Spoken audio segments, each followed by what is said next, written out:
Vamos à Bíblia agora.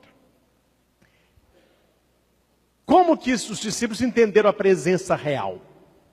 Agora eu vou só ler. Eu recebi do Senhor o que vos transmiti. Que o Senhor Jesus, na noite que foi traído, tomou o pão, deu graças e disse: está meu corpo que é entregue por vós, fazei em memória de mim. Do mesmo modo tomou o cálice, esse é o cálice da nova aliança, do meu sangue. Todas as vezes que o beberdes, fazei em memória de mim. Assim, todas as vezes que comeis desse pão e bebeis desse cálice, lembrais a morte do Senhor, até que Ele venha. Estou lendo. Portanto, aquele que comer o pão, ou beber o cálice do Senhor indignamente, será culpado do corpo e do sangue do Senhor. Que cada um se examine a si mesmo, e assim coma deste pão e beba deste cálice. Aquele que o come e bebe, sem distinguir o corpo do Senhor, come e bebe a própria condenação.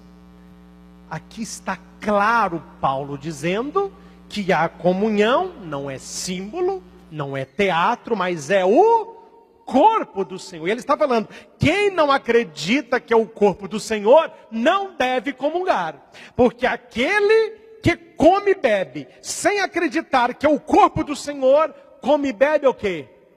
A própria condenação.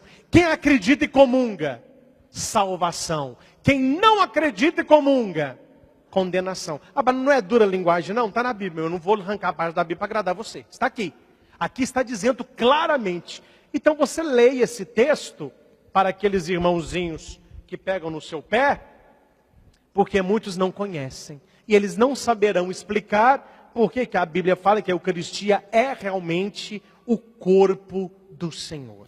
Pessoal, os nossos colegas protestantes costumam dizer que nós, católicos, quando defendemos a Santíssima Eucaristia, usamos apenas o texto de João 6, não é? E, de fato, o texto de João 6 é absolutamente completo, não é? Ali está a Eucaristia por inteiro. Não é possível que uma pessoa que diga que lê Bíblia, que estuda a Bíblia, que não veja a Eucaristia lá dentro, não é? Mas digamos que não. Digamos que aquele texto ali é falho, talvez não seja texto inspirado, ou que talvez não dê margem à interpretação católica, enfim.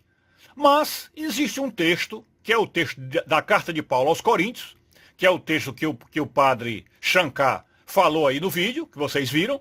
E nesse texto há uma passagem onde Paulo diz assim: aqueles, pois, que comerem deste pão e deste vinho, e não distinguirem o corpo e o sangue de Cristo, que sejam anátema, ou que sejam excomungados, ou que comem a própria condenação.